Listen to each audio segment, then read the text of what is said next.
Irmãos, é uma alegria nesta noite poder convidar aqui nosso irmão Tiago Vinhas. Quero convidá-lo aqui e ele será o nosso pregador desta noite. O Tiago chegou na igreja em julho do ano passado, juntamente com a sua esposa Elaine e com sua filha Lara, e tem sido um privilégio poder caminhar ao lado desse irmão e ver o coração dele. Quem estava no evento lá que nós realizamos no Campus 2, viu como ele tem sede de compartilhar a palavra de Deus. Ele estava lá buscando folhetos e sabendo como ele poderia compartilhar a palavra de Deus com as pessoas que estavam ali. É uma alegria para mim, Tiago, poder nesta noite ter o irmão aqui como mensageiro da palavra do Senhor. Na verdade, todos nós somos apenas instrumentos. Pode vir para cá, por favor. Todos nós somos instrumentos, né? Na verdade, nós estamos todos aqui ansiosos para ouvir a voz e a palavra de Deus. Eu queria apenas dar aqui um pouquinho do background do nosso irmão. O Tiago, ele está fazendo mestrado em teologia, em apologética, e ele estuda pela Southern Evangelical Seminary em Charlotte, Carolina do Norte. Ele também está cursando Master in Divinity pela Universidade Southwestern, aqui no Baptist Theological Seminary em Fort Worth, aqui no Texas. E ele também trabalhou pela American North Mission Board como missionário, plantando igreja lá pela Convenção Batista da Flórida, ok? Você trabalhou lá como Youth Pastor, right? Youth Pastor, ok? Ele trabalhou no nome da igreja Gateway Church na Flórida, Orlando. Também trabalhou como ministro de missões, também na Flórida. E é uma alegria, meu irmão, ter você aqui nesta noite. Eu espero que Deus possa usá-lo de maneira incrível e que saiamos daqui impactados, não pela sua vida, mas pela palavra de Deus pregada por meio da sua vida. Vamos ficar de pé e vamos orar nesse momento? Vem para cá, meu irmão. Deus, que bom poder, ó Deus, reconhecer nesta noite que o Senhor é aquele que derrama sobre nós, ó Deus, o teu poder, a tua graça. Eu agradeço o Senhor por ter colocado talento, tesouros e tempo nas nossas vidas. E neste momento, ó Deus, nós estaremos ouvindo, ó Deus, o teu servo que se preparou, que tem se preparado, tem estudado, ó Deus, a tua palavra. Ó Deus, e que nós sejamos alimentados pela exposição da tua palavra. Ó Deus, e que esta mensagem que iremos ouvir, ó Deus, seja exatamente aquilo que os nossos corações precisam para serem impactados, transformados e saiamos daqui, ó Deus, de fato melhor do que entramos. Obrigado pela vida do teu servo, pela vida da irmã Elaine, pela vida da Lara, por esta família que já é parte dessa família. Obrigado, ó Deus, porque o Senhor permitiu que ele viesse para cá, para o Texas, viesse para cá, ó Deus, para Dallas, para esta igreja. E aqui, ó Deus, nós temos podido ter o privilégio de servir ao Senhor juntos. E nesse momento, o privilégio de ouvir a tua palavra por meio da exposição da vida do teu servo. Em nome de Jesus é que oramos. Pedimos a tua bênção sobre ele. Amém. Deus abençoe sua vida, meu irmão. Obrigado. Deixa eu colocar a Lara. Microfone para a Lara. Tá. Boa noite, igreja. Gostaria de convidar a Lara, vai fazer uma leitura. Se vocês puderem abrir a Bíblia de vocês em João, capítulo 1, versículo 1. E se puderem fazer isso de pé, em respeito às Sagradas Escrituras, a Lara vai fazer a leitura. João capítulo 1, versículo 1. No princípio era aquele que é a palavra. Ele estava com Deus e era Deus. Ele estava com Deus no princípio. Todas as coisas foram feitas por ele. Sem ele, nada do que existe teria sido feito. Nele estava a vida, e esta era a luz dos homens. A luz brilha nas trevas, e as trevas não a derrotaram. Amém. John chapter 1, verse 1. In the beginning was the Word, and the Word was with God, and the Word was God. He was in the beginning with God. All things were made through him, and without him was not anything made that was made. In him was life, and the life was the light of man. The light shines in the darkness, and the darkness has not overcome it. Amém. Eu achei que valia a pena o nome da igreja Brazilian American, né? Então, em inglês e português, o orgulho do papai. Obrigado, Lara. Os irmãos podem sentar. Bom, boa noite, igreja. É um prazer e uma honra estar aqui hoje. Eu achei que seria Eu já preguei antes em inglês, eu achei que em português vai ser mais fácil, não é, porque além de eu me preocupar em ter que traduzir na minha cabeça os versos que eu conheço em inglês, eu tenho que me preocupar em tentar maneirar o meu carioquês, o que não é fácil, mas peço que, se eu soltar um chiado ou um mermão, eu peço perdão aos irmãos. Eu vou tentar, eu sigo o exemplo vou tentar seguir o exemplo do pastor que consegue abafar o mineirês. Vamos ver se eu consigo com carioquês. O tema de hoje é o Evangelho segundo Jesus. Muitas vezes a gente pensa, eu perguntei para o pastor quanto tempo que ele leva para preparar um sermão, né? É um assunto que a gente costuma discutir no seminário, e varia muito de pessoa para pessoa. Esse sermão eu diria que levou a minha vida inteira para ser feito, porque tem um pouco da minha história e tem um pouco de tudo que eu venho aprendendo ao longo desses anos, desde que eu fui convertido. Uma das coisas que me chama muita atenção na Bíblia é que muitas vezes ela é vista, a gente pode ver como um quebra-cabeça, né? Você tem milhões de peças que estão espalhadas por milênios, com diversos autores ao longo de séculos, né? E é um quebra-cabeça divino, que também está muito ligada na nossa vida, né? Nossa vida também ela é o fruto de milhões de pequenos acontecimentos que vão, de alguma forma ou de outra, se juntando, e muitas vezes a gente não entende o porquê das coisas, mas eu acredito em alguém que entende e que planejou tudo. O início da minha vida cristã começou de uma forma bem peculiar e provavelmente diferente da maioria das pessoas aqui.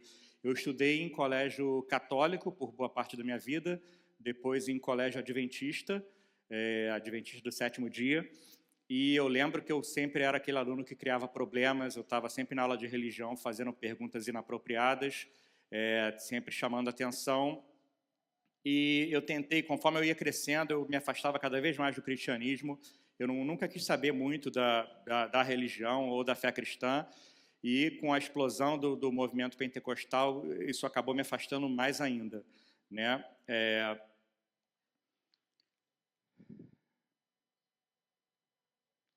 Eu sempre disse que eu era espiritual, mas que eu não era espiritualizado. Eu acreditava em Deus, mas eu não acreditava que eu precisava, na minha cabeça infantil, eu não precisava de contos de fadas para eu poder ter uma relação com Deus, né? Só que, apesar disso, eu sempre tinha um vazio muito grande dentro de mim, né? Talvez você se identifique com isso. A gente tenta preencher com várias coisas. O casamento não preencheu, o sucesso profissional não preencheu esse vazio, até a paternidade, que é a coisa mais maravilhosa que alguém pode experimentar na vida, mesmo assim não foi suficiente para preencher aquele rombo que eu tinha dentro do meu peito, né? E aí a gente continua buscando constantemente novas coisas, novas soluções para aquela coisa que a gente sempre sente dentro da gente, aquele vazio que a gente não consegue entender de onde vem. Nessa busca, provavelmente vocês tiveram a mesma busca que eu. Vamos mudar para a América, vamos tentar fazer vencer financeiramente, melhorar o nosso poder aquisitivo, só que tudo acaba sendo remendo temporário. Você tem aquela satisfação ali que é muito temporária e logo ela já não é suficiente, então você tem que buscar uma outra, né? E, assim, eu com 5 anos de América, eu conquistei o sonho americano. Casa, carros, moto, viagens, e aí a cereja no bolo, para completar a felicidade plena e completa, apesar do vazio interior, veio a gravidez do nosso segundo filho, né?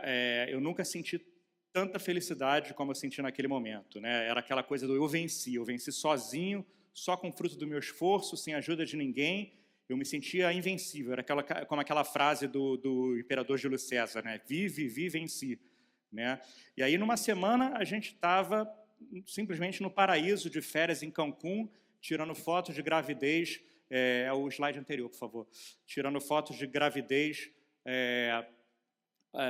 com o background lá do Sol do Caribe, e na semana seguinte veio o grande choque, né? Numa consulta, a gente descobriu que o bebê não estava mais vivo. E aí a gente foi do céu ao inferno em questão ali de segundos. E era um choque e é um choque que eu sei que tem gente, provavelmente tem gente aqui que já passou por isso, e é uma coisa que a gente não consegue descrever, e quem não passou por isso, mas conhece alguém que passou, também não consegue entender o tamanho da dor e do desespero e do pavor que isso causa na gente. A gente ficou tão desesperado quando a gente soube disso, que quando a gente tem desespero, a gente tem as reações mais estranhas possíveis. A gente saiu do médico, a gente foi para o cinema, a gente passou 2h30 no escuro chorando, porque era o que, não sei, foi o que a gente fez no momento, né?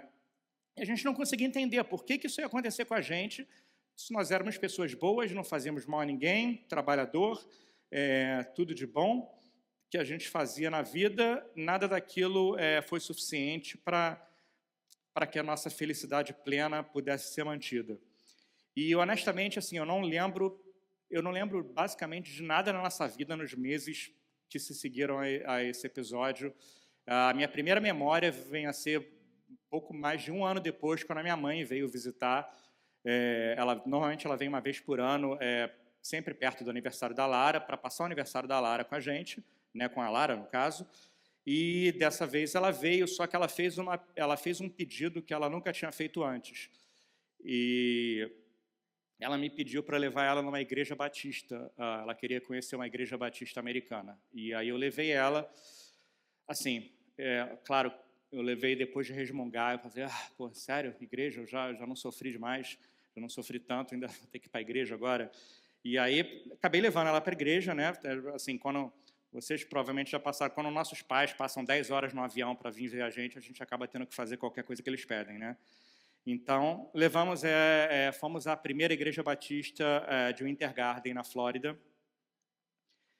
E, assim, honestamente, eu não me lembro muito, porque eu não prestei atenção em nada. Eu só lembro que era muito cedo, era 8h30, nós fomos no culto de 8h30 da manhã, porque a igreja americana não é igual a brasileira. A igreja americana só tem culto de manhã. Você ama Jesus, você tem que estar lá 8h30 da manhã. Tem essa de culto à noite, não. E aí estávamos lá, e quando a gente saiu, acabou o culto, saímos pela lateral da igreja e nos deparamos com um jardim bonito que tinha uma placa grande escrito Memorial dos Bebês Não Nascidos. E aí eu fui puxado para ali com a minha mãe, e ali eu me acabei em choro. Acho que eu nunca chorei tanto e tão alto na minha vida como naquele momento, eu abraçado com ela, chorando, e as pessoas saindo da igreja e preocupadas, e minha mãe acalmando, não, está tudo bem. E fiquei ali por bastante tempo chorando. Quando eu consegui me recompor um pouco, eu senti uma coisa estranha, que eu não consigo encontrar palavras para explicar, mas eu senti algo, depois a Bíblia explica que o nome disso é regeneração, mas eu senti uma coisa estranha dentro de mim, e aí eu fiz um pedido mais estranho ainda para minha mãe. Eu pedi, você se importa da gente voltar no próximo culto? A igreja tinha um culto seguinte às 10h30 da manhã, e fomos tomar café e voltamos para o culto. E ali naquele culto, eu não sei explicar em qual momento exato daquele culto, mas naquele culto eu morri. Naquele culto, o velho Tiago foi totalmente tomado pelo Espírito Santo, sem pedir, sem convidar, sem chamar. Algumas semanas atrás, o pastor pregou sobre a invasão do reino, e foi exatamente o que aconteceu ali comigo. Foi uma invasão. Jesus simplesmente tomou posse daquilo que sempre foi dele, só que a partir daquele momento, ele também era meu. E aí as peças do quebra-cabeça começaram a se encaixar e a fazer um pouquinho mais de sentido. Naquela mesma semana, 2 ou 3 dias depois desse momento, eu fui para a igreja numa reunião com o pastor, porque eu não tinha a menor ideia do que eu estava me metendo. Ninguém nunca pregou o evangelho para mim, eu não tinha a menor ideia. Eu sabia aquela coisa de escola católica, mas eu não tinha a menor ideia do que significava aceitar Jesus. E a Elaine foi comigo bem cética e bem desconfiada, porque poucos anos antes eu dizia para ela que, olha, se virar crente, eu me separo no dia seguinte, eu não quero saber disso. E ela foi meio que com um tom até, vamos dizer, desafiador, né? Eu lembro que quando nós sentamos de frente para o pastor, a primeira pergunta dela foi, pastor, você pode falar para ele que se ele virar crente, ele não vai mais poder tomar a cervejinha dele no fim de semana? E o pastor sorriu e ele falou, olha, se ele não envergonhar a família dele, ele foi muito sábio, porque eu sei que ele não acredita nisso, mas ele disse, se ele não envergonhar a família dele, se ele não se embebedar, não tem problema nenhum. E na semana seguinte, eu já me batizei num lago, e daí a minha vida, acho que a minha caminhada cristã começou, né?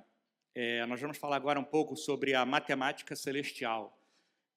O matemático e professor Peter Stoner, ele é um cristão e ele é professor de matemática de uma universidade em Chicago. Ele, junto com um grupo de alunos dele, ele resolveu fazer um estudo. Ele queria calcular a probabilidade matemática de Jesus, de uma pessoa, no caso Jesus, mas de uma pessoa cumprir 8 profecias messiânicas do Antigo Testamento, só 8. Né? As profecias eram, o Messias nasceria em Belém, está em Miqueias 5:2. Um mensageiro prepararia o caminho do Messias, Malaquias 3:1. Ele entraria em Jerusalém como rei montado num jumento, Zacarias 9:9. Seria traído por um amigo e ferido nas mãos, Zacarias 13:6. Seria traído por exatamente 30 peças de prata, Zacarias 11:12. O dinheiro da traição seria devolvido, jogado no templo e usado para comprar um campo de oleiro, Zacarias 11:13. Ele permaneceria em silêncio diante dos acusadores, mesmo sendo inocente, Isaías 53:7. Ele morreria com mãos e pés atravessados ou trespassados, Salmos 22:16. Eram essas 8 profecias que são bem detalhadas, de autores diferentes, feitas em épocas diferentes. A conclusão desse estudo é que a probabilidade matemática de Jesus ter cumprido essas 8 profecias era de 1 em 100 quadrilhões. Eu resolvi, é um número grande e é difícil a gente entender o que significa um número tão grande. Eu criei uma ilustração, eu vou tentar fazer da melhor forma possível. Imagina o estado de Pernambuco, tá, coberto, imagina 100 milhões de moedas de 1 centavo. 100 milhões delas cobririam o estado de Pernambuco inteiro, de Recife até o sertão, até o joelho. Agora, você imagina que uma dessas moedas é vermelha, e aí você, vendado, salta de paraquedas no Recife, em Pernambuco, se abaixa e pega exatamente essa uma moeda vermelha. Essa é a chance de Jesus ter cumprido 8 profecias, essas 8 profecias. Só que ele não cumpriu 8, ele cumpriu 300 profecias. Então, para você acreditar que isso é uma coincidência, você precisa de muito mais fé do que você precisa para acreditar que a Bíblia é verdade. Eu não tenho fé suficiente para acreditar numa coincidência desse tamanho. Eu fico com Jesus, que eu acho que está muito mais perto da realidade, e eu tenho certeza. De vez em quando eu acordo de manhã, eu tenho o hábito de acordar 5 e pouca da manhã, faço minhas orações, e nesse dia, na véspera, os Estados Unidos tinham prendido lá o Nicolás Maduro, né, o ditador da Venezuela. E eu lembro, ouvindo na televisão, que eles disseram que a Venezuela tinha a maior reserva de petróleo do mundo, de um tipo específico de petróleo, um petróleo grosso especial. E eu lembro, na minha cabeça boba, eu pensei, nossa, quanto dinossauro precisava ter na Venezuela para ter tanto petróleo? E aí eu entrei, 5:30 da manhã, eu estava debruçado em pesquisas de ciências para tentar entender como que era possível ter tanto petróleo num lugar como aquele, né? E, assim, foi muito interessante, porque a resposta era a seguinte, o que a ciência explica é que houve uma sucessão de terremotos subterrâneos que abriu uma fenda enorme no fundo do mar, onde, numa velocidade absurda, bilhões de frutos do mar e peixes foram para esse beco que apareceu no chão, e dali, com a temperatura, com a pressão, isso forma o petróleo. E quando eu estava lendo isso, eu falei, olha, tem um livro que fala de uma coisa realmente bem parecida com isso, o livro de Gênesis. Na história de Noé, da Arca de Noé, se você for ler, na verdade isso não estava no meu sermão, eu anotei enquanto eu estava ouvindo o louvor. Se você for olhar em Gênesis, você vai ver que a descrição do dilúvio, o dilúvio não foi por causa da chuva, foi porque o chão do oceano se abriu. Então, Moisés, ele conseguiu descrever cientificamente o que a ciência depois foi explicar, e aí eu resolvi fazer essa mesma pesquisa, né? Qual é a probabilidade matemática de um nômade 4.000 anos atrás ter conseguido, com tamanha precisão, assim, adivinhar, vamos dizer, chutar como que foi criado o petróleo no mundo, né? E a probabilidade era bem próxima dessa. Então, se você pegar várias partes da Bíblia, a ciência, ano após ano, a cada descoberta nova da ciência, ela vem comprovando cada vez mais que a Bíblia é real, que o histórico da Bíblia é real, e cada vez a gente tem mais motivos para ter fé que aquilo que Deus deixou escrito para a gente é realmente real e conta exatamente a história do mundo. Em Gênesis 3, versículo 15, depois de Adão e Eva terem trazido para o mundo o pecado, né, na criação perfeita, Deus prometeu que a semente da mulher esmagaria a cabeça da serpente. E você vê que é uma linguagem bem específica, né? E ele fala a semente da mulher, não fala a semente do homem. Esse foi o primeiro anúncio do Evangelho. No seminário a gente aprende, o nome disso é proto-evangelho. Né? O primeiro anúncio o primeiro anúncio de Jesus é exatamente em Gênesis 3.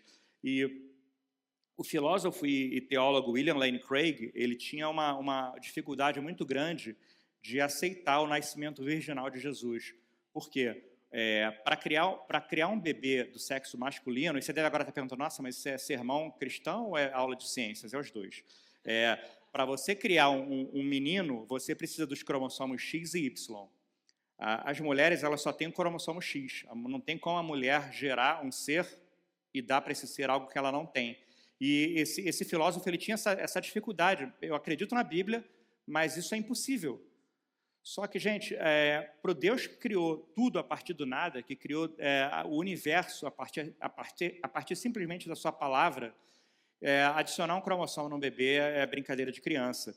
Hoje ele não luta mais contra isso, e a ciência cada vez mais ela mostra que a Bíblia é real. Deus fez uma promessa em Gênesis e essa promessa ela foi progressivamente se desenrolando e se cumprindo ao longo de milhares de anos e profecias.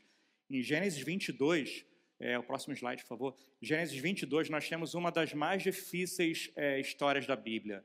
Deus pede para um pai, Abraão, sacrificar o seu próprio filho, o único filho, aquele filho que era um filho da promessa. Abraão não conseguia ter filhos com sua esposa.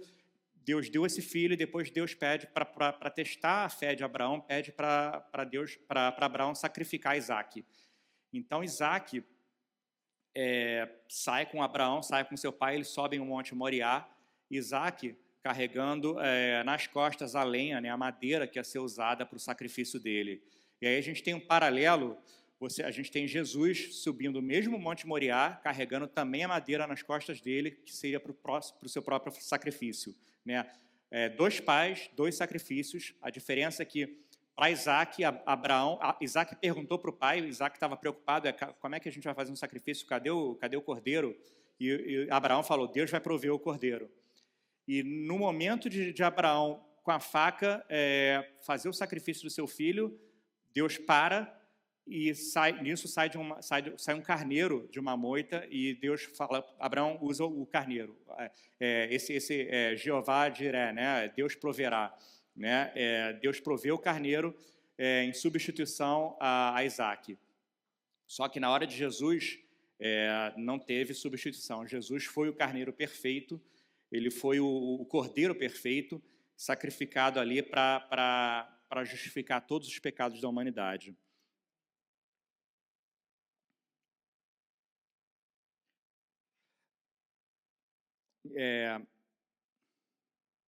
Ok. Em Romanos 6:23, o apóstolo Paulo diz, o salário do pecado é a morte. Né? O salário ou o pagamento do pecado, para ficar mais simples. Se você roubar um banco, na hora do julgamento, o juiz não vai olhar o seu histórico financeiro, não vai ver, olha, você sempre pagou seus impostos em dia, suas multas em dias, então dessa vez vai passar. Isso não é justiça. Se você comete um crime, você vai receber a punição correta para esse crime. Isso é a lei básica, né? É assim que a justiça funciona. O juiz não pode simplesmente ignorar um crime. Agora, imagine então o grande juiz, né? O juiz de todos os juízes, o Deus Todo-Poderoso, né? A justiça, ela é parte integrante da personalidade de Deus. Deus, ele é amor, ele é justiça, você não consegue separar isso dele, né? Então, como é que Deus pode perdoar pecadores como eu e você, né? Ele criou essa salvação através de Jesus. Ele encarnou na Terra e se ofereceu em sacrifício como Cordeiro perfeito, né? Toda religião do mundo, ela reconhece que tem algo errado com o homem. Todas as religiões, a gente não tem alguma coisa errada. Só que as religiões todas elas fazem a mesma recomendação. Você tem que fazer alguma coisa, né? Você tem que cumprir um ritual, você tem que fazer uma oração específica, você tem que fazer uma peregrinação, você tem que fazer alguma coisa. Todo o sistema religioso diz, o trabalho é seu. E só que agora a gente tem um outro sistema que, apesar de não ser religioso, é um sistema que rejeita a religião, mas ele age como uma religião, né? Nesse sistema, ele oferece uma outra solução. A solução é a tolerância. Nesse sistema, ao invés de você dizer, eu estou errado, eu preciso mudar, na tolerância você vai dizer, não, você não está errado, você só precisa ser aceito. Isso é um arrependimento falsificado, ele não resolve o problema, ele simplesmente nega que existe um problema. Enquanto o mundo moderno diz que a tolerância é a maior da virtude, a Bíblia ela constantemente trata a tolerância como um pecado, como algo que Deus rejeita. Você vê no Antigo Testamento, você tem nações inteiras sendo julgadas e dizimadas por causa disso. Lembra de Sodoma e Gomorra, né? Abraão, ele tenta negociar com Deus ali para salvar Sodoma, falar, se tiver 50 pessoas justas, o senhor salva a cidade? Ele é salvo. Não tinha 50. E foi diminuindo, quando chegou em 10, também não tinha 10. E Sodoma foi destruída. Inclusive, até hoje, se você for na região de Sodoma, ela foi destruída com fogo, com enxofre caindo do céu. Você encontra pedaços de enxofre até hoje no chão. É mais uma prova de que o que a Bíblia conta é historicamente verdade. Em João 19, 28, Jesus fala, tenho sede. Isso já no final da crucificação dele. Ele diz, tenho sede. Estava ali uma vasilha cheia de vinagre, então embebedaram uma esponja nela, colocaram a esponja na ponta de um caniço de risopo e ergueram até os lábios de Jesus. Tendo-o provado, Jesus disse, está consumado. Com isso, curvou a cabeça e entregou o espírito. Essa palavra usada, a palavra que Jesus usou é a palavra grega tetelestai, né? Em português a gente bota como está consumado, em inglês it is done, né? Ela não é fazer, não é alguma coisa que precisa ser feita, é algo que já foi feito, ela no passado, Jesus fez. Não sou eu nem você que tem que fazer um esforço, que tem que ser bonzinho, que tem que cumprir regra ou ritual. Jesus fez. Tetelestai era um tema comercial grego, disse que era um tema comercial grego que era usado na época. Era como um carimbo. Você está um financiamento, você acabou de pagar a última parcela, você recebia ali esse carimbo ali, tetelestai, dizendo que está pago, está tudo pago. O débito está completamente pago. O pagamento do pecado é a morte, e esse débito ele foi pago inteiramente por Jesus. Tem uma parábola que eu gosto muito de um juiz que condena uma filha ladra por 60 dias ou uma multa de $10.000. Logo depois de ele bater o martelo, ele tira a sua bata, desce, dá um cheque de $10.000 para pagar ele mesmo a multa da sua filha. Esse aqui é o evangelho, foi isso que Jesus fez na cruz. Romanos 3,26 diz que Jesus, ao mesmo tempo, é justo e justificador. Ele julga a gente, mas ele mesmo pagou a nossa multa, ele pagou a nossa fiança, né? Isso faz o cristianismo completamente diferente de qualquer sistema religioso. Jesus não disse, Jesus não fala para a gente, olha, vai fazer. Ele foi lá e ele fez. Agora, aí entra a parte crucial para a nossa vida. O próximo slide, por favor. O que significa ser crente? Eu, pessoalmente, eu não uso esse termo, eu não gosto desse termo, eu não me identifico, eu nunca me digo que eu sou crente, eu sou cristão. A Bíblia diz, isso porque a Bíblia diz que até os demônios acreditam em Deus e tremem de medo. A gente só acreditar não é o mesmo que ter fé. A fé verdadeira não é só acreditar que Deus existe, ela é confiar em Cristo, ela se dar inteiramente para Cristo e receber Cristo na nossa vida, substituindo completamente a nossa existência. Não sou mais eu que vive, é Cristo que vive em mim. É uma coisa pessoal e interna, mas que ela transparece para todo mundo à sua volta. E agora é uma coisa que tem que estar em você. Deus não tem neto. Não é porque os seus pais seguiam uma religião que você tá salvo, que você é filho de Deus. Você tem que ter essa iniciativa. Você tem que você tem que se entregar pessoalmente a Deus. Você tem que responder individualmente. E essa fé ela tem que gerar frutos. Né? Aí que vem uma grande divergência do que a Bíblia ensina e do que as pessoas praticam hoje em dia. Na religião, por exemplo, você tem que seguir rituais, você tem que seguir ritos, regras. No Evangelho, você entrega a sua vida a Jesus e Ele vai atuar por você. Né? Você vê, por exemplo, todo ano você sempre chega a época de Halloween, você tem aquele monte de gente dizendo, olha, você não pode comemorar Halloween. Chega Carnaval, olha, você não pode comemorar Carnaval, olha, você não pode fazer isso, você não pode fazer isso. E, assim, se você não quiser fazer, tudo bem, você não precisa fazer nada disso. Agora, se você fizer, Jesus não vai ficar chateado com você. Ele não te proibiu de fazer nada disso. As ordens que ele dá é do que você tem que fazer, não o que você não tem que fazer. Tem gente que acha que Halloween é pagão, mas comemora o Valentine's Day, que também é pagão. Desculpa, mas você só trocou a abóbora pelo coração, você trocou todos os santos pelo São Valentim. Dá no mesmo. No Evangelho, você entrega a vida toda para Jesus. Na religião, por exemplo, você sobe um monte para orar porque você acredita que lá Deus vai ouvir melhor você. No Brasil, você tem um movimento agora tal de legendários, onde os homens todos sobem no monte. No Evangelho, Jesus foi até a Samaria e conversou com a mulher samaritana na passagem de João 4,4. Ele foi até Samaria e conversou com uma mulher samaritana, e ele diz, está a próxima hora em que vocês não adorarão o Pai nem neste monte, nem em Jerusalém. E ele continua, está chegando a hora, e de fato já chegou, que os verdadeiros adoradores adorarão o Pai em espírito e em verdade. São esses adoradores que o Pai procura. Deus é espírito, e é necessário que seus adoradores adorem em espírito e em verdade. Jesus foi até a Samaria, ele foi para encontrar especificamente com essa mulher, uma mulher que já tinha tido 5 maridos e que morava com um homem que não era o marido dela. Ele foi numa região que os judeus evitavam. Os judeus eles faziam um percurso que era bem mais longe, só para ele não ter que passar pela Samaria, porque eles não queriam se misturar com aquele povo. Você vê que hoje tem muita gente que vive da mesma forma em muitas igrejas. Eu não vou me misturar com os pecadores. Só que é lá que estão as pessoas que você precisa converter. Você não vai converter ninguém dentro da igreja, você tem que converter as pessoas que estão fora da igreja. E é isso que Jesus mostra para a gente nessa passagem. Ele foi até a Samaria, onde o pessoal torcia o nariz, para conversar com essa pecadora, e esse encontro foi tão impactante que aquela mulher que estava ali meio-dia para recolher água, ela ia num horário onde as mulheres não iam, então ninguém ia incomodar ela, ninguém ia se sentir enojada por ela, e a coisa mais preciosa que ela tinha naquele momento era aquele vaso d'água que ela ia encher.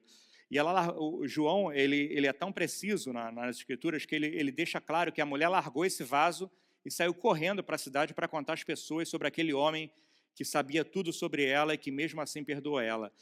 Esse que é o que nós somos chamados para fazer. Tiago, o irmão de Jesus, escreveu em Tiago 2,14, de que adianta, meus irmãos, alguém dizer que tem fé se não tem obras? Acaso a fé pode salvá-lo? Se um irmão ou irmã estiver necessitando de roupas e do alimento de cada dia, e um de vocês lhe disser, vá em paz, aqueça-se e alimente-se até satisfazer-se, sem porém lhe dar nada, de que adianta isso? Assim também a fé, por si só, se não acompanhada de obras, está morta. Você vê um dos primeiros mandamentos de Jesus, o primeiro novo mandamento de Jesus, que ele dá em João 13,34, é, um novo mandamento lhes dou, amem-se uns aos outros, como eu os amei. Vocês devem amar uns aos outros. Com isso, todos saberão que vocês são meus discípulos, se vocês se amarem uns aos outros. Esse amor é o resumo do Evangelho, é a forma que você tem de levar o Evangelho para as pessoas. Se você ama alguém, se você vê uma pessoa que está em um prédio pegando fogo, e você não avisa essa pessoa que o prédio está pegando fogo, você está praticamente sendo conivente com a morte dessa pessoa. É isso que você faz se você não prega o evangelho para alguém que está perdido. Você está negando a palavra de salvação, você está negando aquilo que Deus te deu por graça, porque você tem vergonha, ou porque você não quer incomodar a pessoa, porque você acha que isso pode ofender a pessoa. O evangelho, essa semana a minha esposa estava bem preocupada ela estava muito mais ansiosa do que eu com essa pregação, porque o medo dela era de eu ofender alguém.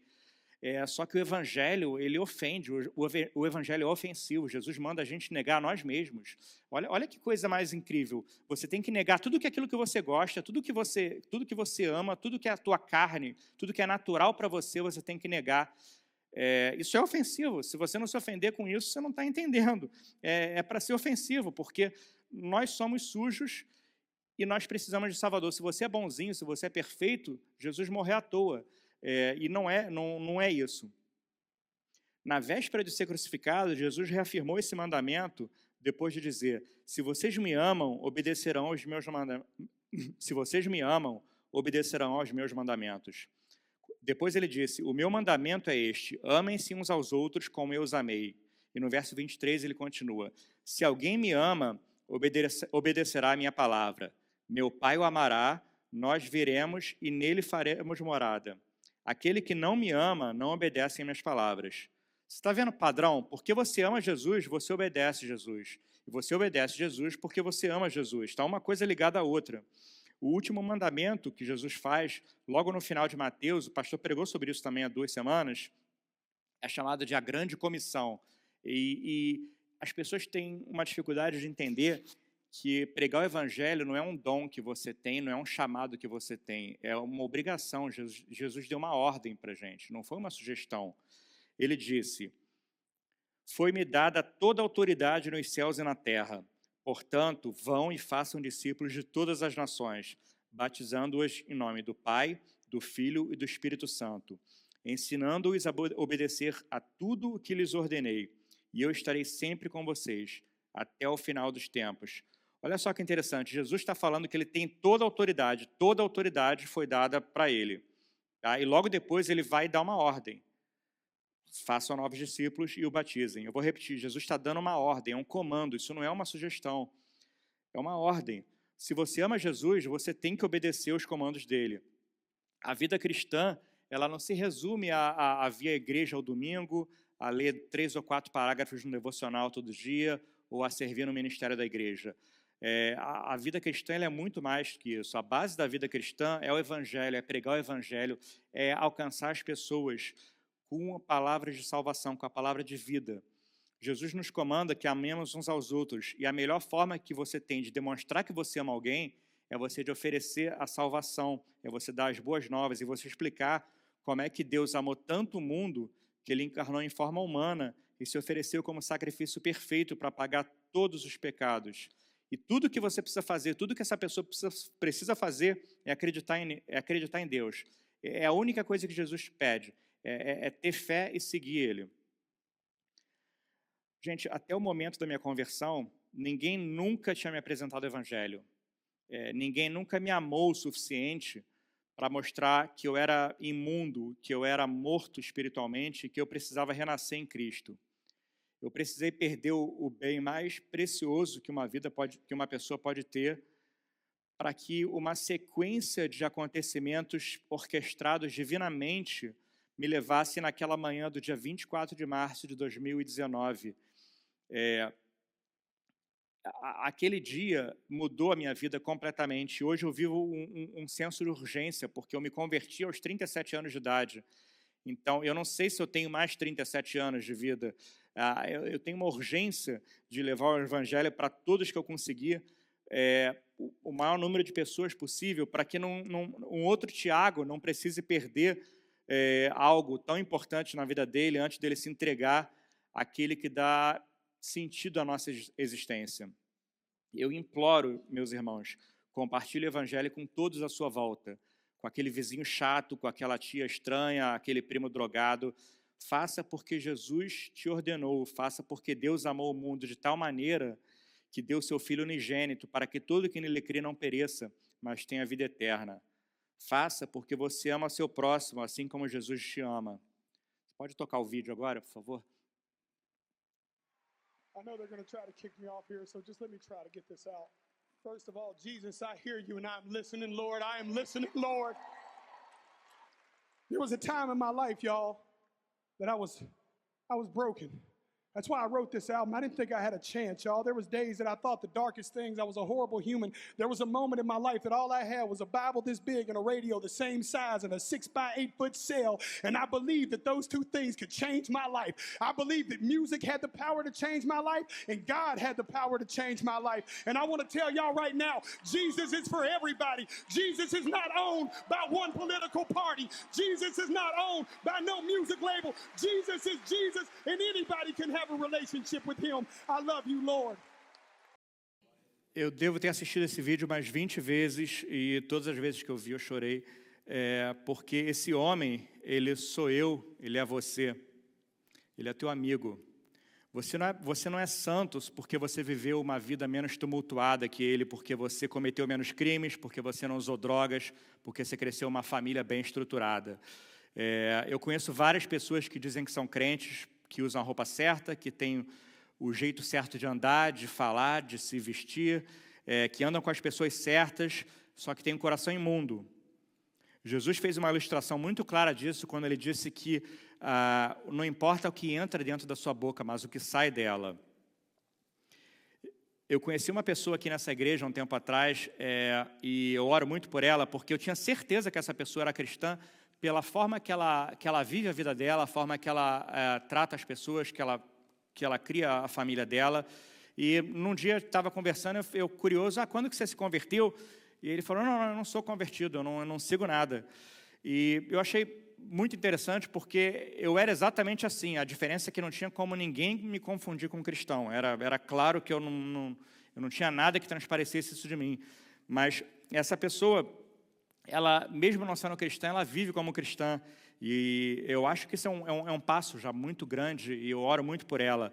Tem um teólogo, o teólogo inglês e pastor, que eu gosto muito, Charles Spurgeon, quem está em seminário ouve ele todos os dias, ele disse uma frase que eu gosto muito: pregue sempre o evangelho, se necessário, use palavras. A forma que você vive, a forma que você lida com as pessoas, a sua vida tem que transparecer Jesus, a forma como você lida no seu trabalho com seus colegas, a dedicação que você dá na criação dos seus filhos, aquele sujeito que buzinou para você e você deu passagem para ele no trânsito sem botar o dedo para fora. Essas coisas, elas mostram Jesus em você. Tem uma outra frase, essa frase eu ia usar um outro sermão, mas eu não sei se o pastor vai um dia deixar eu estar aqui na frente de novo. Pode ser que essa seja a última vez, então eu vou usar agora. Spurgeon tem uma outra frase que ele usava, que era: existem dois tipos de cristãos, o missionário e o falso. Por quê? Porque todo cristão, a base do cristianismo é você levar o evangelho. Missionário, hoje em dia, as pessoas usam isso como um cargo, é como se fosse um título, né? Você vai crescendo de cargo na igreja, você ganha esse cargo de missionário. Mas não é isso. Missionário é a pessoa, todo cristão que está sobre o... acho que está na hora de eu ir embora. Todo cristão, todo cristão que está levando a palavra para aquele que precisa. A nossa esperança, ela não está em nós conseguirmos cumprir cada um dos mandamentos. A nossa esperança não está na gente não pecar mais. A nossa esperança não está em nós sermos boas pessoas, em sermos obedientes. A nossa esperança ela somente em Jesus Cristo. Vamos orar, meus irmãos. Querido Pai, eu te agradeço por essa oportunidade hoje de compartilhar a Tua palavra, de entregar a Tua mensagem. Eu espero que tudo que tenha saído da minha boca esteja 100% alinhado com a Tua vontade, com o Espírito Santo. Eu espero que as pessoas nessa igreja toda, eu tenho certeza que alguma pessoa se sentiu ofendida com essa mensagem, mesmo não sendo a minha intenção ofender. Eu acredito que foi uma boa coisa que essa ofensa a pessoa tome para o coração e que ela entenda o Evangelho, que ela siga de forma obediente, de forma determinada, a Tua palavra, a palavra do Teu Filho, Senhor. Eu peço, meu Deus, que as pessoas vivam para o Evangelho, que elas vivam para transparecer para o mundo que o mundo precisa de Jesus, que a salvação está só em Jesus e que não existe nada além de Jesus. Em nome de Jesus nós oramos e todo o povo de Deus diz amém.